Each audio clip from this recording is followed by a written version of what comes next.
My brother abandoned his toddler at my clinic, then vanished without a trace. My grandparents said, "He's your responsibility now." 12 years later, they demanded guardianship, accusing me of severing their connections. But when I presented the judge with a confidential dossier, her expression darkened. Then she inquired, "Are they even aware of what you've uncovered?" I simply shook my head and prepared to testify. I am Victoria, 36 years old, and 12 years ago, my brother Jordan dropped off his 18-month-old son at my veterinary clinic and disappeared. My grandparents declined to assist, sternly stating, "He's your responsibility now."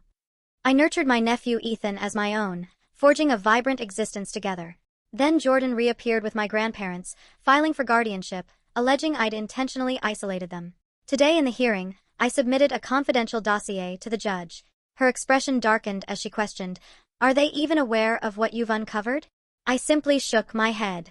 Settle in comfortably because this tale of how I battled for the son of my soul will illustrate what authentic kinship truly signifies. Prior to Ethan entering my world, I had my path meticulously planned. I operated as a veterinarian at Harmony Animal Care, had recently advanced to chief vet in the small animal division, and was in a 3-year partnership with Ethan. No, wait, with Lucas, a software engineer I'd encountered via a pet adoption event. We'd begun discussing cohabitation, and existence appeared to adhere to the ideal schedule I'd envisioned for myself. That all transformed on a stormy Wednesday afternoon in September. I just returned from an extended surgery rotation, removed my boots, and lounged on the sofa with a mug of tea and delivery food. The phone buzzed around 4:45. I nearly disregarded it, assuming it was a supplier mix-up or a misdirected call.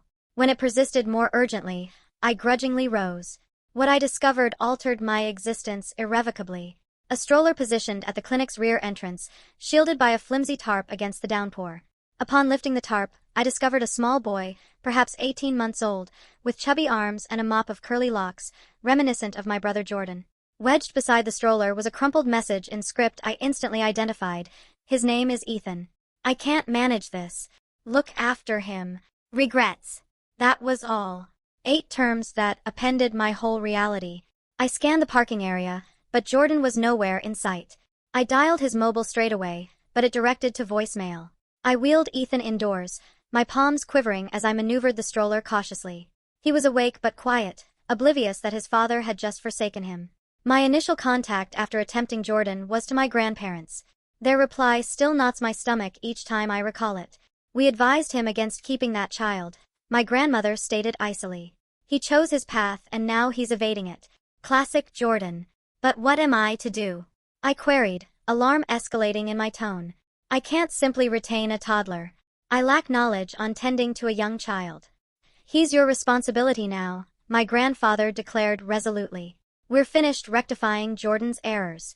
We're too elderly for this. He left him with me, not you," I contended. "He's your grandson. And we never solicited to be grandparents," my grandmother retorted. "Particularly not to the offspring of whatever fleeting liaison Jordan engaged in." They disconnected soon after, rejecting to visit or provide aid. I slumped on the floor gazing at the inquisitive toddler utterly swamped. Ethan soon grew restless, his visage contorting into a famished whimper that propelled me into frenzy. I possessed nothing for a child in my clinic. No snacks, no toys, nothing. I phoned Lucas hoping he could fetch some provisions. His response was nearly as startling as my grandparents'. "A toddler? Your brother just unloaded his kid on you. That's absurd, Victoria. You must contact Child Protective Services." "I can't merely contact Child Services mid-afternoon. I stated he's my nephew. Could you kindly head to the all-day shop and acquire some juice and crackers?" "This isn't our issue," he stated resolutely. "This is precisely the sort of turmoil your brother perpetually generates. Don't get entangled in it." I terminated the call, comprehending I was wholly solitary. I gingerly positioned Ethan back in his stroller and drove to the closest all-day market. I roamed the child sections in my lab coat from work, frantically searching online what kind of snacks to purchase for an 18-month-old and what type of activities might entertain him. A compassionate middle-aged man staffing the evening shift assisted me assemble the basics, his gaze brimming with worry as I clarified I was abruptly caring for my nephew. That initial afternoon was a haze of whimpers, snack trials, and play attempts. I phoned in to the clinic the following morning to solicit emergency personal leave, something I'd never done in my 6 years at the facility. My director, cognizant of my dependable work record, approved me 3 weeks without inquiry. I submitted a police statement that morning, but the officials were not especially alarmed given the message. There was no offense in a father leaving his child with a kin member, they elucidated. Jordan was not lost. He had elected to depart. They noted my details, but cautioned me not to anticipate much. I also contacted a kinship attorney who clarified I would need to petition for interim guardianship, a procedure that would consume time and funds. Those initial days were a mist of opposing sentiments. I was enraged at Jordan for placing me in this predicament, for forsaking his son, for vanishing without a suitable justification. But each time I gazed at Ethan with his chubby cheeks and playful grins, my fury dissolved into safeguarding affection. He was blameless in all this, utterly reliant on someone to tend to him. That initial afternoon with Ethan, I fashioned a temporary playpen from office crates lined with soft cushions and napped on the floor next to him, awakening every couple hours to his active movements. As I entertained him in the subdued light, observing his little face beam with delight, I murmured a vow I would uphold for the next dozen years. I don't know what occurred with your dad, but I'm here now. I'll sort this. You're secure with me. Within 3 weeks, it became evident that Jordan was not returning soon. I had to enact major alterations to integrate Ethan into my existence. My studio flat was too confined for both of us, so I located a 3-room residence nearer to the clinic, straining my finances to the limit. The relocation expenses, child gear, and diminished work hours struck my reserve severely, but I was resolved to establish consistency for Ethan. Becoming an immediate guardian was nothing like I envisioned parenthood would be. There was no opportunity to ready, study guides, or arrange a nursery. I acquired through sheer requirement, frequently contacting fellow vets for guidance when Ethan had a cough or wouldn't settle. My veterinary expertise aided with the health facets, but nothing readied me for the sentimental and organizational hurdles of abruptly parenting solo. Work became an intricate equilibrium. I curtailed my hours to 25 per week and transitioned to mostly morning rotations, organizing childcare with a gentleman named Roberto, who operated a modest home daycare. The professional progression I had been striving for was placed on indefinite pause. My director was empathetic, but clarified that my route to ownership would be postponed by my new conditions. The legal procedure of becoming Ethan's interim guardian was exhaustive and costly. I expended hours completing forms, conferring with court-designated assessors, and participating in sessions. Without Jordan present to officially convey guardianship, everything consumed thrice as long as it ought. I was photographed. My residence was examined.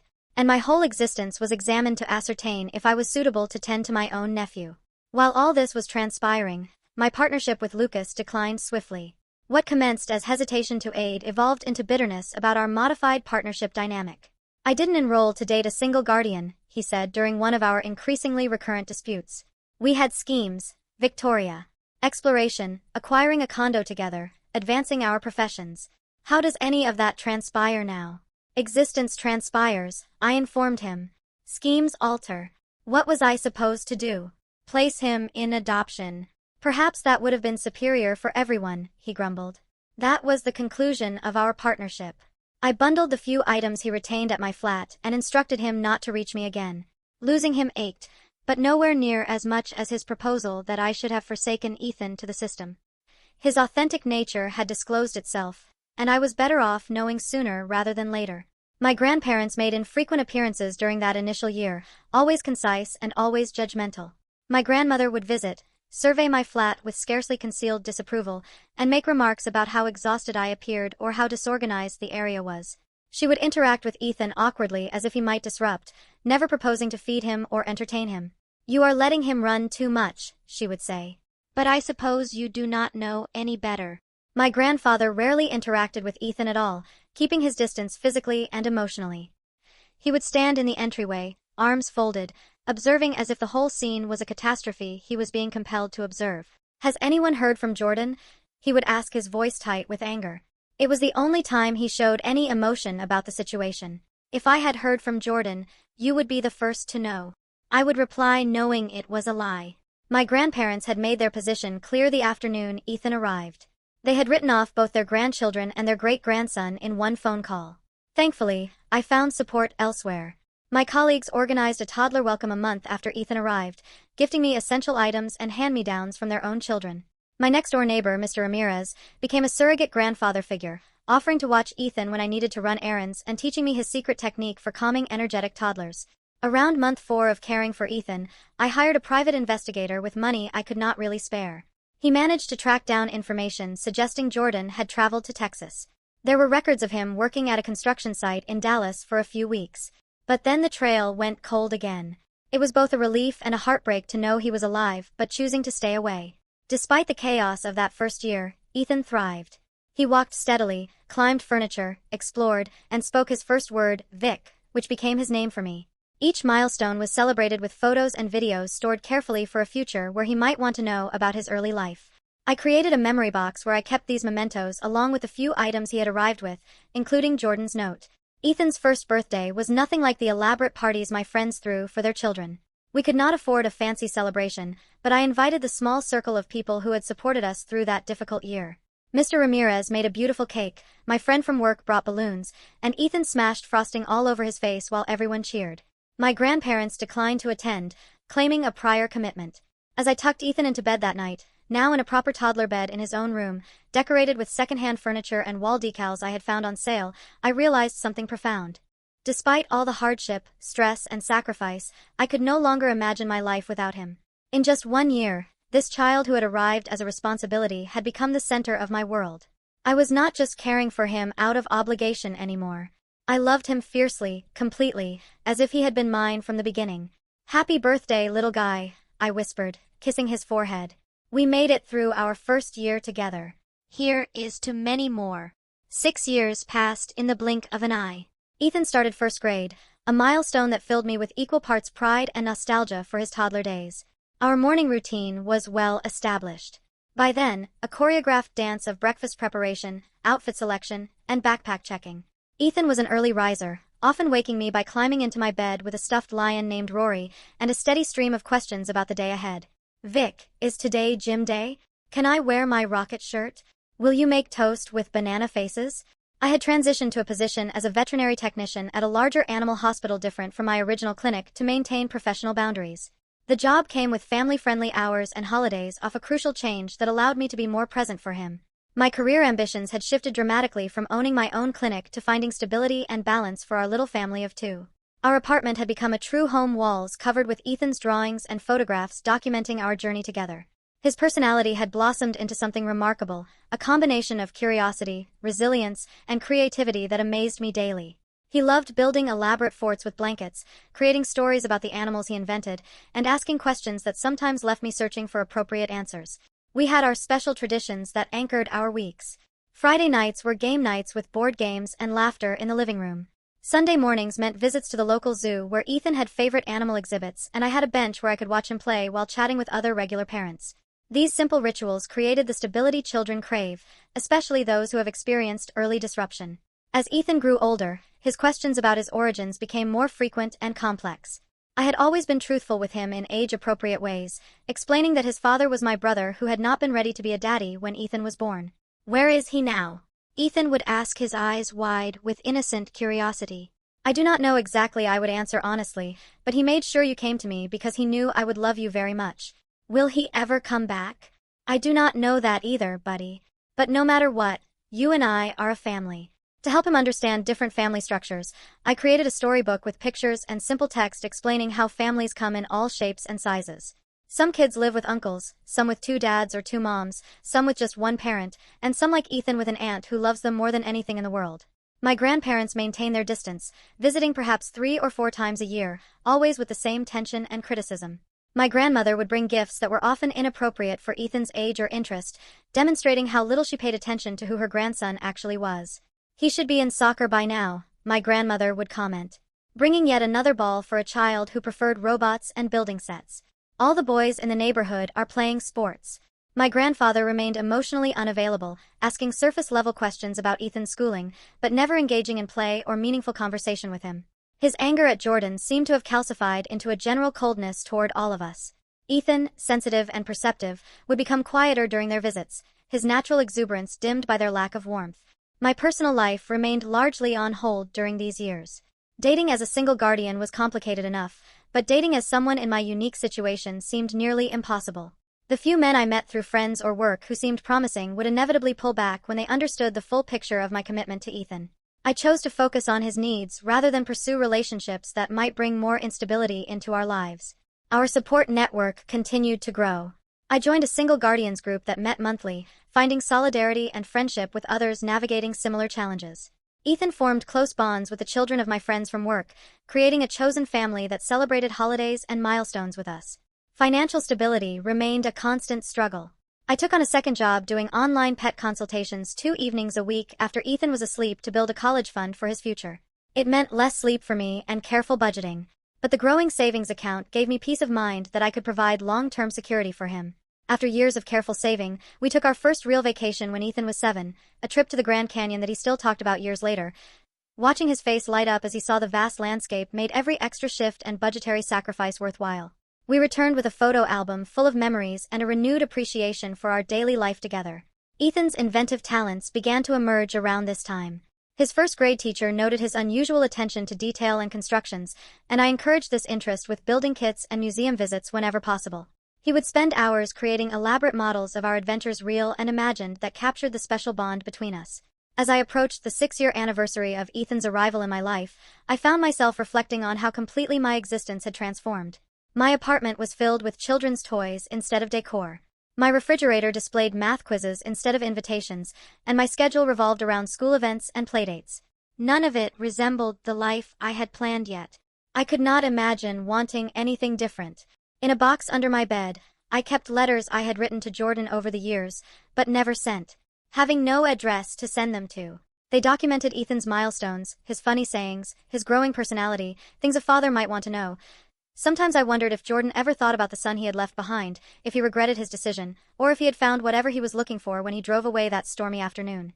"Look what I made for you," Vic, Ethan called, interrupting my thoughts as he ran into the kitchen, holding a carefully built model of 2 figures, one tall and one small, connected by a large bridge. "That is beautiful, buddy," I said, pulling him into a hug. "Is that us?" "Yes, that is you and me connected by a bridge because we are a bridge family, not a blood family. Mr. Lee told us that some families are made from blood and some are made from bridges, and bridge families are just as strong." "Mr. Lee is very wise," I said, blinking back tears. "We are definitely a bridge family. And that is the best kind," Ethan declared with the absolute certainty only a 6-year-old can possess. I placed the model on the mantel alongside his other creations, a visual reminder of what we had built together out of the most unexpected beginning. 5 more years passed in a comfortable rhythm of school years, summer breaks, holidays, and the everyday moments that form the foundation of a family life. Ethan was 11, thriving in 5th grade with good friends and a passion for both invention and sports that kept his energetic mind and body engaged. He had grown into a thoughtful, resilient child with my brother's inventive talent, but a steadiness of character that was entirely his own. The phone call came on an ordinary Thursday evening as I was helping Ethan with his invention project about renewable energy. An unknown number flashed on my screen, which I almost ignored, assuming it was a telemarketer. Some instinct made me answer instead. "Hello, Victoria." The voice was hesitant, familiar, yet strange after so many years. "It is Jordan." My hand tightened on the phone as I stepped quickly into my bedroom away from Ethan's curious eyes. "Jordan, where are you? Are you okay?" "I am fine. I am actually in town. I was hoping we could meet." His voice sounded steadier than I remembered, more mature to talk. We arranged to meet at a cafe the next day while Ethan was at school. I spent the night alternating between anxiety, anger, and a strange sense of relief that he was alive and well. I told Ethan I had a vet appointment, hating the small lie. But knowing I needed to understand Jordan's situation before involving his son, the man who walked into the cafe was almost unrecognizable from the troubled brother I remembered. Jordan was 34 now. His hair styled in a neat cut instead of the messy style of his youth. He wore a button-down shirt and carried a professional briefcase. He looked healthy, put together worlds away from the overwhelmed young father who had left his son at my clinic a dozen years ago. "You look good," he said as he sat down across from me. "Really good." "You too," I replied, studying his face for traces of the brother I had once been close to. "You seem well." "I am," he said, twisting his hands nervously despite his composed appearance. "I have been clean for 9 years now. I completed rehabilitation, got my degree in engineering, and I am married to a wonderful woman named Rebecca." He proceeded to tell me a story of recovery and redemption. After leaving Ethan with me, he had spiraled further into gambling addiction, living on the edges of Las Vegas for a time before hitting rock bottom and checking himself into rehabilitation. There he met Rebecca, a therapist, and after completing his program and maintaining cleanliness, they had eventually married. They had no children of their own. I was not fit to be a father. Then he admitted I was gambling heavily during the time, though I tried to stop. I was terrified the boy that Ethan would have issues because of me. When he seemed okay, I thought I could handle it. But the pressure hit hard and I went back to gambling. The afternoon I brought him to you, I had been losing for days. I knew I was going to hurt him if I kept him. Leaving him with you was the only good decision I made during that time. I showed him photos on my phone of the childhood he had missed: Ethan's first bike ride, first day of preschool, kindergarten graduation, birthday parties, Halloween costumes, Christmas mornings. Jordan wiped tears as he swiped through the evidence of a dozen years of absence. He is handsome, he whispered. So handsome and clearly content. You have done an amazing job, Victoria. My emotions were chaotic. A mixture of the old anger at his abandonment and a new cautious hope that perhaps Ethan could have a relationship with his birth father after all. We talked for hours, carefully navigating a dozen years of separation and the complex reality of our situation. I would like to meet him, Jordan said finally. If you think that would be okay. After careful consideration and consultation with a child psychologist, I arranged the first meeting between Jordan and Ethan. I prepared Ethan by explaining that my brother, his birth father, had been very ill when Ethan was a baby, but was better now and wanted to meet him. I emphasized that nothing would change about our life together, but that Jordan might become a part of our extended family like an uncle. The meeting took place at a neutral location, a science museum, where Ethan could feel comfortable and engaged if the interaction became overwhelming. Ethan was uncharacteristically shy, clinging to my hand as Jordan approached with a nervous smile. Hello, Ethan, Jordan said softly. I have been looking forward to meeting you for a long time. Hi, Ethan replied, half hiding behind me. Vic says you are her brother. That is right. And I am also your birth father, which means you grew in my world before you were born. Ethan nodded solemnly. But Vic is my real guardian because she takes care of me and loves me and helps me with inventions and makes me sandwiches when I am hungry. Jordan's eyes filled with tears, but he smiled bravely. That is absolutely right. You are very lucky to have such a wonderful guardian. Over the following months, Jordan became a cautious presence in our lives. We established a routine of supervised visits, gradually increasing the time as Ethan became more comfortable. Jordan was respectful of boundaries, never pushing for more than I was comfortable with, always deferring to my parenting decisions.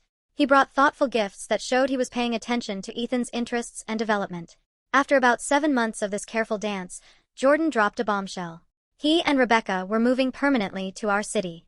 He had accepted a job at a local tech firm, and they had purchased a condo just 15 minutes from our apartment. We want to be closer to Ethan, he explained over coffee. To be a regular part of his life. Warning bells rang in my head, but I pushed aside my concerns. This could be positive for Ethan. I reasoned having his birth father in his life in a healthy way. I invited Jordan and Rebecca for dinner, wanting to get to know the woman who would be around my nephew. The dinner went well on the surface. Rebecca was charming and engaging, asking Ethan about school and complimenting my cooking. Yet, something felt off about her two perfect responses, and the way she watched Jordan carefully as he spoke as if monitoring him. The other shoe dropped during dessert. We have been thinking, Jordan said, glancing at Rebecca for encouragement, that now that we are settled and financially stable, I would like to be Ethan's father again. Legally, I mean, my fork clattered against my plate. What exactly are you saying? We think it would be best for Ethan to live with us, Rebecca interjected smoothly. Of course, you would have liberal visitation. You have done an amazing job raising him, Victoria. And no one can take that away from you. But a child belongs with his father when possible. I am his guardian, I said, my voice low to avoid alerting Ethan, who was showing Rebecca his invention supplies in the living room. I have been his guardian for 12 years while you were nowhere to be found. Biologically, I am his father, Jordan countered. And I am in a much better position now to provide for him. You are in a tiny apartment working 2 jobs. We have a condo with a balcony and a top school district. Rebecca makes 6 figures. He could have his own room, a college fund, vacations, everything children should have. He already has everything he needs, I said, struggling to keep my voice steady, including stability and security with the only parent he has ever known. The conversation ended uneasily with promises to discuss it further. After they left, I sat in stunned silence, processing the threat to everything I had built with Ethan. I had naively believed Jordan wanted to be a supportive presence in Ethan's life, not to replace me entirely. The situation deteriorated further when my grandparents unexpectedly contacted me, something they rarely did. They requested Sunday brunch at their house, including Ethan. When we arrived, Jordan and Rebecca were already there looking comfortable in my childhood home.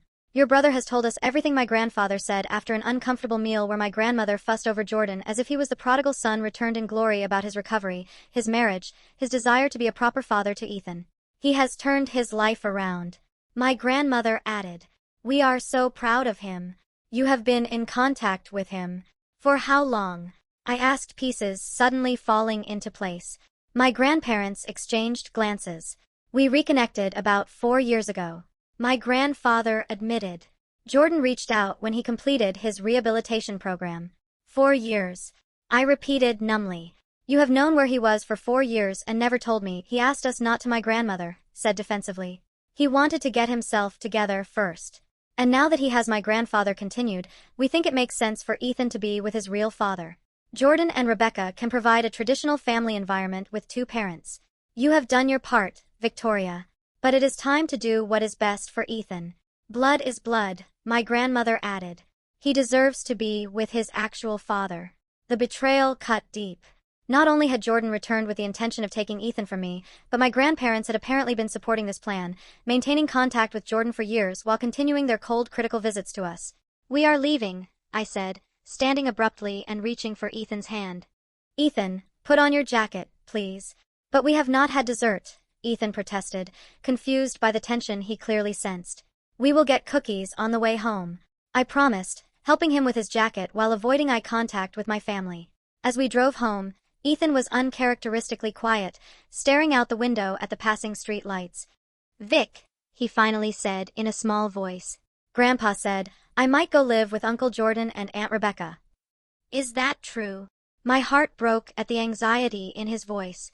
"No, buddy, you live with me. That is your home." "But," he said, "Uncle Jordan is my real dad, and I should be with him." I pulled the car over, unbuckled my seatbelt, and turned to face him fully. "Listen to me, Ethan. You and I are a family. We have been since the day you came to me. Nothing is going to change that. I promise you." His bottom lip trembled. "Cross your heart." "Cross my heart," I said firmly, making the gesture that had sealed all our important promises since he was tiny. "No one is going to take you away from me." That night, after Ethan finally fell asleep, I found him in the throes of a nightmare, calling out, "No, no, do not take me in his sleep." As I held him, soothing him back to peaceful slumber, a cold determination settled in my chest.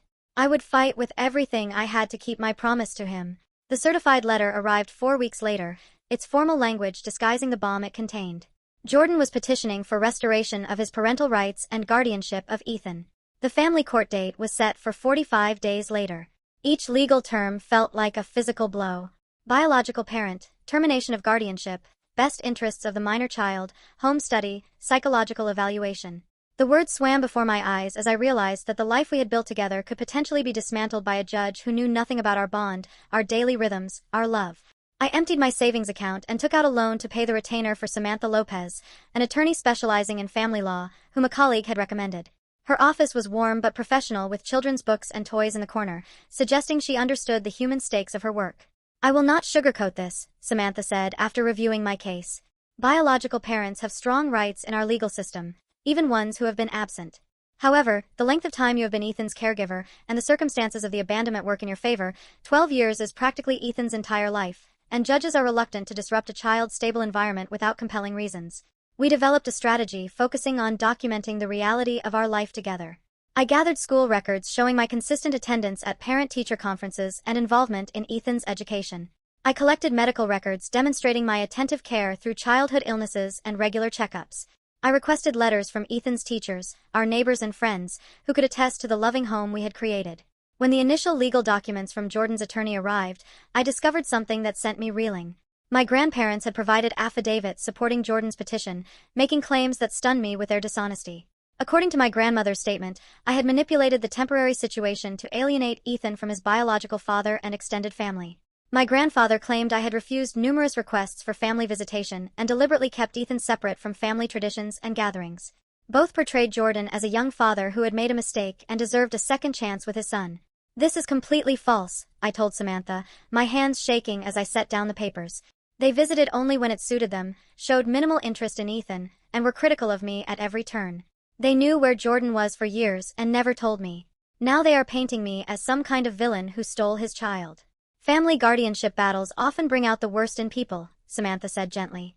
The good news is that these statements can be refuted. We can document the actual frequency of their visits and communication. Do you have text messages, emails, or other records of your interactions with your grandparents over the years? I did. I had saved emails and texts out of a habit born from dealing with their unpredictable behavior, documenting canceled visits and critical comments. I had never imagined they would be evidence in a guardianship battle. The stress began to affect Ethan.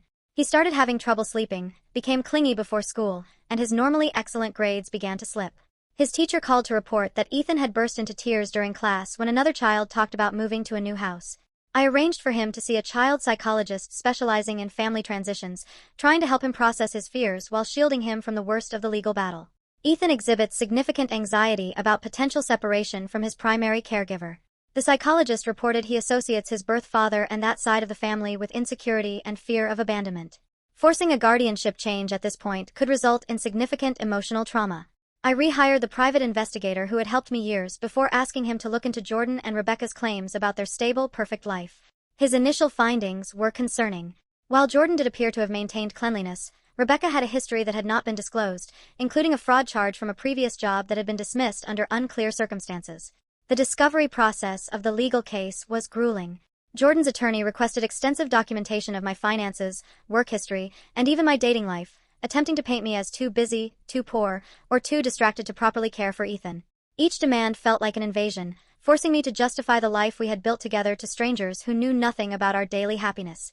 Explaining the court case to Ethan was one of the hardest conversations of my life. I had promised him he would stay with me, and now I had to prepare him for the possibility, however remote, that a judge might decide otherwise. The judge has to listen to everyone and make a decision about what is best for you, I explained, sitting with him on the edge of his bed. Uncle Jordan wants you to live with him and Aunt Rebecca, and I want you to continue living with me. The judge will decide.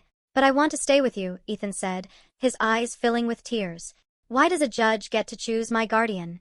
I already chose you. I know, buddy, I said, pulling him close. And I chose you, too.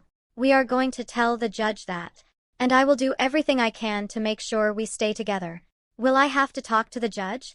He asked, fear evident in his voice. Maybe, I answered honestly. But if you do, I will be right there with you, and you just have to tell the truth about how you feel. I am scared, he whispered. Me too, I admitted. But being scared is okay. Sometimes we will be scared together and we will get through this together just like we have gotten through everything else. As the court date approached, I tried to maintain as much normality as possible for Ethan's sake. We kept our Friday game nights and Sunday zoo visits. I helped with homework, attended his invention fair, and pretended everything was fine while my insides twisted with anxiety about our future. The timing of Jordan's return after exactly 12 years seemed suspicious, a detail that nagged at me. I mentioned it to the private investigator during one of our updates. That does seem convenient, he agreed. Let me look into whether anything changes legally at the 12-year mark. 2 days later, he called with urgency in his voice. We need to meet. I have found something significant. He arrived at my apartment with a folder of documents, waiting until Ethan was engrossed in a television show before spreading them on my kitchen table. Your brother's wife has been systematically searching for your nephew's biological mother, he explained, pointing to social media searches and database inquiries. Based on the timing and nature of the searches, it appears they located her approximately 7 months ago, just before they contacted you. Why would they be looking for Ethan's mother? Jordan never even told me who she was. Because of this, he said, pointing to another document. The woman they identified, Maria Hale, inherited a significant sum from her aunt last year. We are talking multiple millions. If Jordan regains guardianship of Ethan and establishes maternity, he could potentially claim substantial child support retroactively, plus secure future financial benefits for Ethan that they would control as his guardians. The pieces fell into place with sickening clarity. Jordan's sudden interest in fatherhood after 12 years of absence. The perfectly timed reappearance, the convenient redemption story, the expensive lawyer. It was not about wanting Ethan back at all. It was about money. Can you document all of this? I asked, my voice steady, despite the rage building inside me. Already done, he replied, tapping the folder.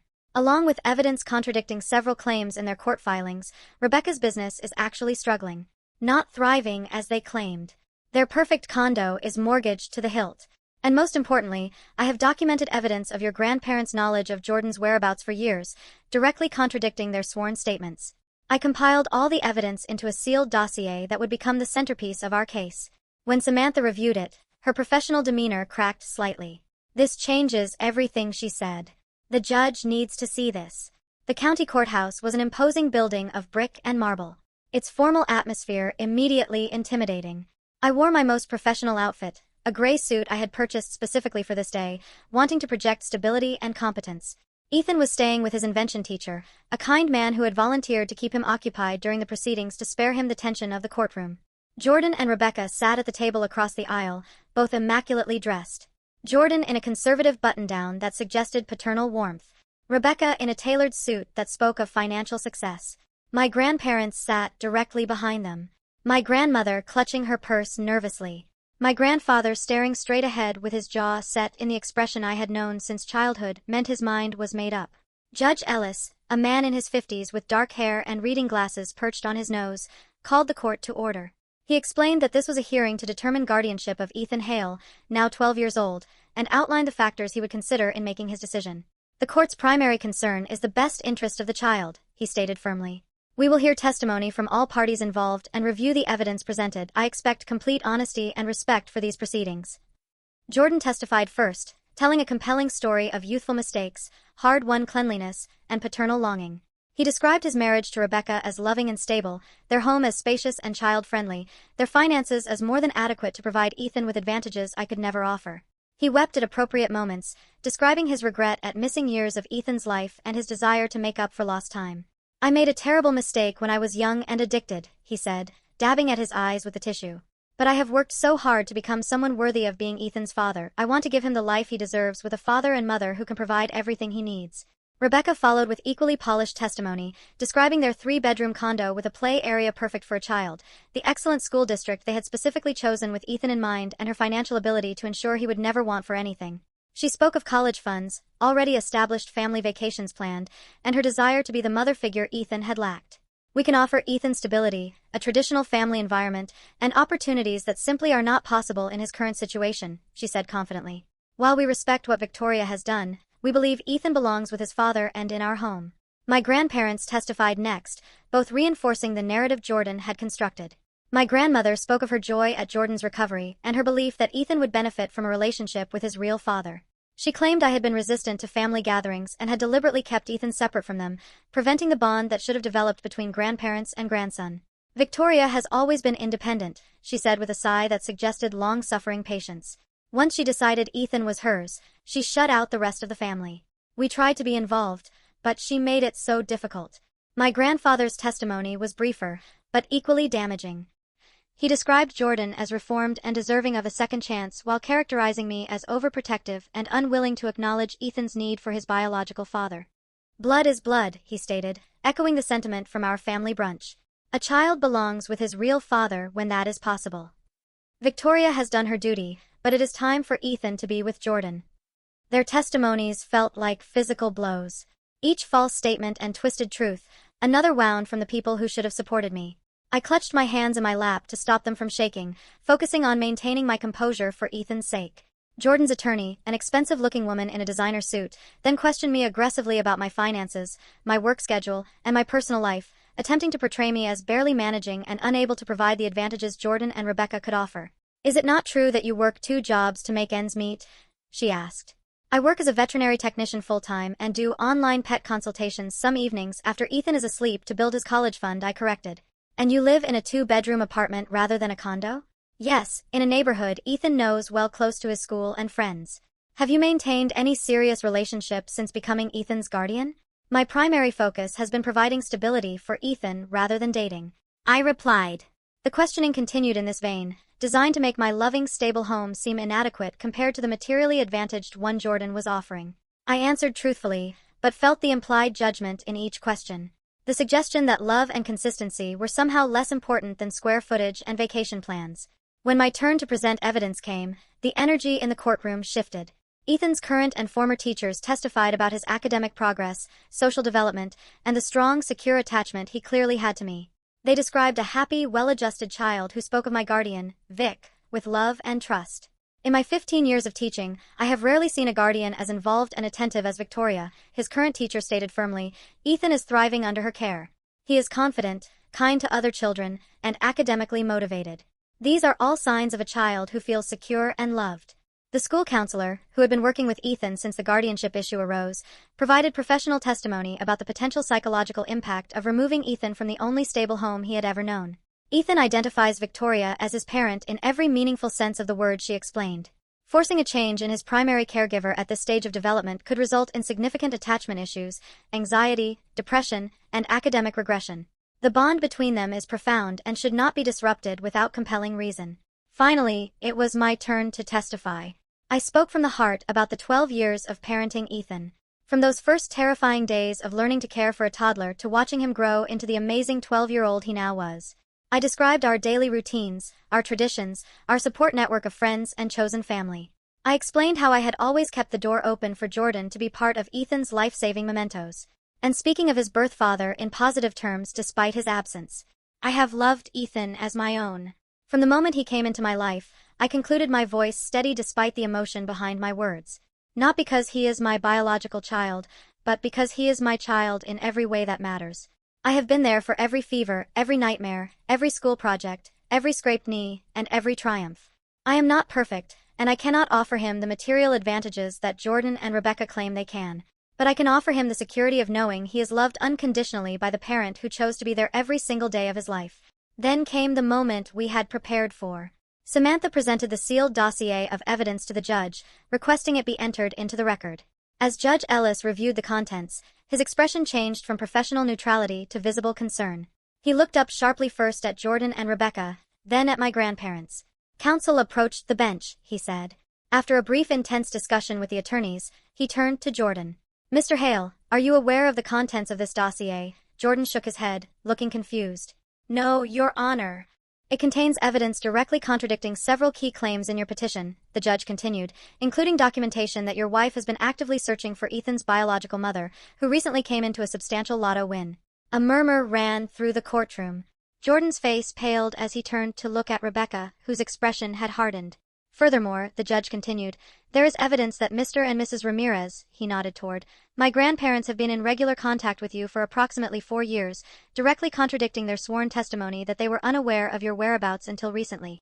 My grandfather shifted uncomfortably in his seat. My grandmother stared at her hands. Finally, there are social media posts and private messages suggesting financial motives for this guardianship petition, rather than the concern for Ethan's well-being that has been presented to this court. The judge turned his gaze directly to my grandparents. Mr. and Mrs. Ramirez, did you knowingly provide false testimony to this court regarding your knowledge of your grandson Jordan's whereabouts? My grandfather cleared his throat. We were trying to protect his privacy during his recovery, Your Honor. That is not what I asked, Judge Ellis said sharply. Did you knowingly make false statements under oath? We may have misremembered some details, my grandmother offered weakly. Perjury is a serious offense, the judge reminded them before turning to Jordan. Mr. Hale, were you aware that your wife was searching for Ethan's biological mother for potential financial gain? Jordan's composure cracked. Rebecca handled the legal aspects. She said it would strengthen our case to have the biological mother's information. And did she mention the lotto win? The judge pressed. Not specifically, Jordan said, but his avoiding gaze suggested otherwise. Rebecca leaned forward. Your Honor, if I may explain, Mrs. Lopez, I suggest you confer with your attorney before speaking further. Judge Ellis advised, the evidence suggests potential legal issues beyond the scope of this guardianship hearing. The courtroom atmosphere had transformed completely. What had begun as Jordan's carefully orchestrated performance had unraveled into exposed lies and questionable motives. Judge Ellis called a brief recess to review the evidence more thoroughly, leaving both parties to sit in tense silence. When court resumed, the judge's expression was grave. Having reviewed the evidence and testimony presented today, I find several disturbing elements in the petitioner's case. What appears on the surface to be a father seeking to reunite with his son seems upon closer examination to be motivated at least in part by financial considerations related to the biological mother's recent lotto win. He continued, addressing Jordan directly. Mr. Hale, while I believe you may have genuine feelings for your son, the timing and circumstances of your petition raise significant concerns about your motivations and judgment. The evidence suggests you have misrepresented several key facts to this court. Turning to me, his expression softened slightly. Ms. Ramirez, The evidence clearly shows you have provided a loving, stable home for Ethan throughout his life. The testimony of educational professionals and the documentation of your consistent care are compelling evidence of your commitment to his well-being. With a final look at his notes, Judge Ellis delivered his ruling. It is a finding of this court that the best interests of the minor child, Ethan Hale, are served by maintaining his current living situation with his aunt and legal guardian, Victoria Ramirez. The petition for change of guardianship is denied. The relief that flooded through me was so intense, I nearly collapsed in my chair. Samantha squeezed my hand in silent congratulation as the judge continued. Mr. Hale will be granted limited supervised visitation to be arranged through family services with a potential for expanded visitation in the future if deemed appropriate. Mr. and Mrs. Ramirez, he added, looking sternly at my grandparents. The court takes note of your apparent willingness to provide misleading testimony in this case. You are admonished that such behavior undermines the legal process designed to protect children like your great-grandson. As the formal proceedings concluded, I sat quietly processing the outcome. We had won. Ethan would stay with me where he belonged. The nightmare was over. Jordan approached me as I gathered my things, his eyes red from crying. I never wanted to hurt him, he said softly. Or you. It just got complicated. It did not have to be, I replied to, emotionally drained for anger. You could have just been honest from the beginning about wanting to know him. He nodded, looking down. I know, Rebecca thought. It does not matter what she thought. I should have known better. I simply nodded, unwilling to absolve him in that moment, and walked out of the courtroom toward the sunlight and the freedom to continue being Ethan's guardian without the shadow of uncertainty hanging over us. The moment I picked up Ethan from his invention teacher's house was one I will never forget. He ran to me, scanning my face anxiously for clues about the outcome. What did the judge say? Do I still get to live with you? I knelt down to his level, taking both his hands in mine. Yes, buddy, the judge said. You stay with me. We are still a family, just like always. His entire body sagged with relief as he threw his arms around my neck. You promised. You crossed your heart promised, and you kept it. I will always keep my promises to you, I said, holding him tightly and breathing in the scent of his hair, allowing myself to fully feel the weight that had been lifted from my shoulders. Always. That evening, we celebrated with burgers and milkshakes, a simple feast that felt like the most luxurious meal imaginable under the circumstances. As Ethan chatted excitedly about an invention project he had worked on during the day, I marveled at his resilience and his capacity for joy despite the uncertainty he had been living with. The aftermath of the court case required careful navigation of new boundaries with my family.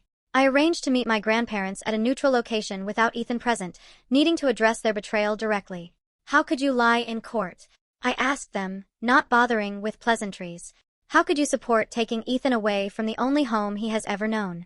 We thought we were doing the right thing, my grandfather said defensively. Jordan is his father, and I am his guardian too, I said firmly. In every way that counts. You chose Jordan over both of us, and you lied to do it. I cannot trust you around Ethan. Now, that is ridiculous, my grandmother protested. We are his great-grandparents. Great-grandparents who were willing to traumatize him to get what you wanted. I countered. If you want to be part of Ethan's life going forward, there will be new rules, supervised visits only, no undermining my parenting, no private conversations with Jordan about Ethan, and absolutely no more lies. They balked at the restrictions, but I remained firm. The judge's ruling had given me the confidence to set the boundaries that should have been in place years ago.